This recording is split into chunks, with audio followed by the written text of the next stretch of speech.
এখন বিজেপিৰ MLA, কিন্তু মই যেতিয়া আজি আপোনালোকৰ সমষ্টিলৈ আহি আছোঁ, ইমান ৰাস্তা ভগা যে মই ইয়াত MLA আছে বুলি ভাবিবই পৰা নাই। মই একেলগতে 5 বছৰ বিধায়ক হৈ আছোঁ সুৰেন ফুকনৰ লগত।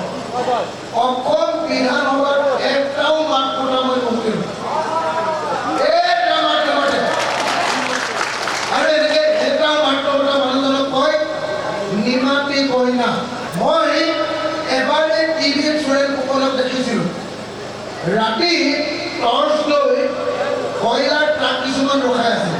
এইবাৰ আমি মামাক ব্ৰহ্মপুত্ৰত দলিয়াই দিবৰ কাৰণে 3জন গগৈ লগ লাগিছোঁ। গৌৰৱ গগৈ, অখিল গগৈ, নুৰিনজ্যোতি গগৈ। কি নাম? বিজেপিৰ যিজন MLA প্ৰাৰ্থী সুৰেন ফুকন। সুৰেন ফুকনে সমাজৰ কাম কৰে নে নকৰে? কৰে নে নকৰে? কি কৰে কি নকৰে নাজানো। সুৰেন ফুকন বিজেপিৰ MLA, কিন্তু মই যেতিয়া আজি আপোনালোকৰ সমষ্টিলৈ আহি আছোঁ, ইমান ৰাস্তা ভগা যে মই ইয়াত MLA আছে বুলি ভাবিবই পৰা নাই। হয় নে নহয়?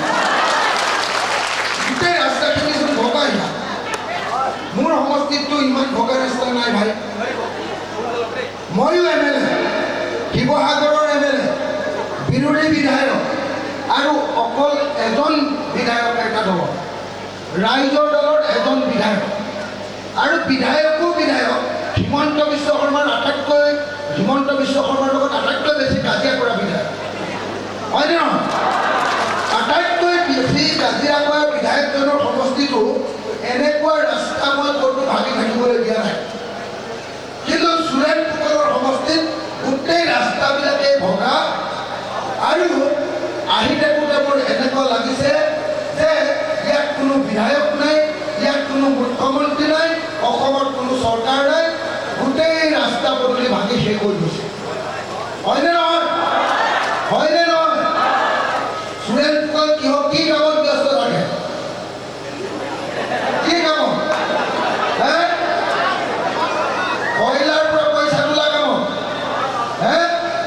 সুৰেন ফুকনে কি মাৰ্ঘেৰিটা আৰু লিডুৰ পৰা হোৱা কয়লাৰ ট্ৰাকবিলাক হিচাপ কৰি থাকে বোলে? হয় নেকি? হয় নেকি? কি এখন এখন ট্ৰাকত কিমান পায় ন? কিমানকৈ পায় এখন ট্ৰাকত? আপোনালোকে কোনোবাই জানে নেকি? মই এবাৰ টিভিত সুৰেন ফুকনক দেখিছিলোঁ, ৰাতি টৰ্চ লৈ কয়লাৰ ট্ৰাক কিছুমান ৰখাই আছে। হয়নে নহয়? হয়নে নহয়? মই একেলগতে 5 বছৰ বিধায়ক হৈ আছোঁ সুৰেন ফুকনৰ লগত। অসম বিধানসভাত এটাও মাত মতা মই নুশুনিলোঁ। এটা মাত নমতে। আৰু এনেকৈ এটা মাত নমতা মানুহজনক কয় নিমাতী কইনা। হয়নে নহয়? নিমাতী কইনা। হয়নে নহয়?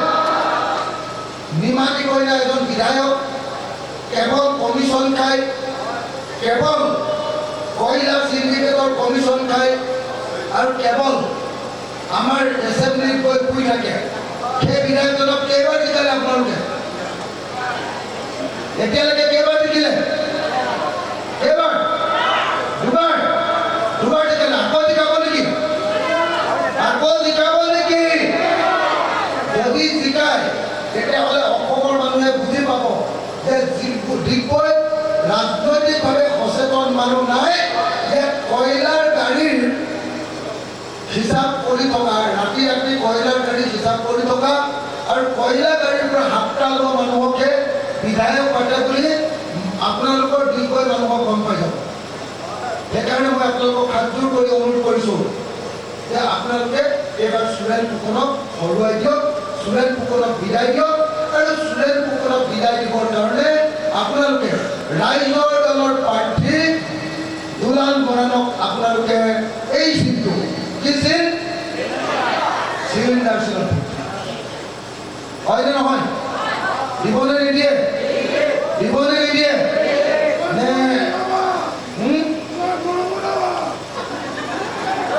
আমি এইকেইদিন ঘূৰি আছোঁ, চব বিৰোধী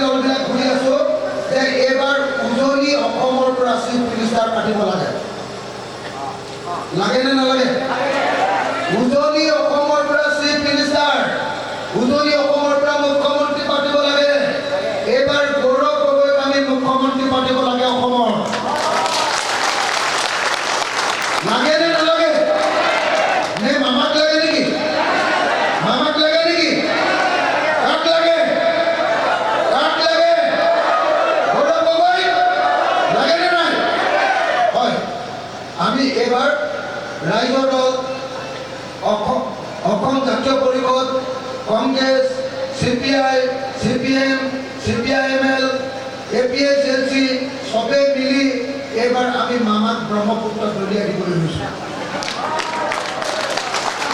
ভালো মানে বেয়া হব, ভালো মানে বেয়া হব, ভালো মানে বেয়া হব। এবার আমি মামাক ব্রহ্মপুত্র দলিয়া দিবৰ কাৰণে 3জন গগৈ লগ দিছো।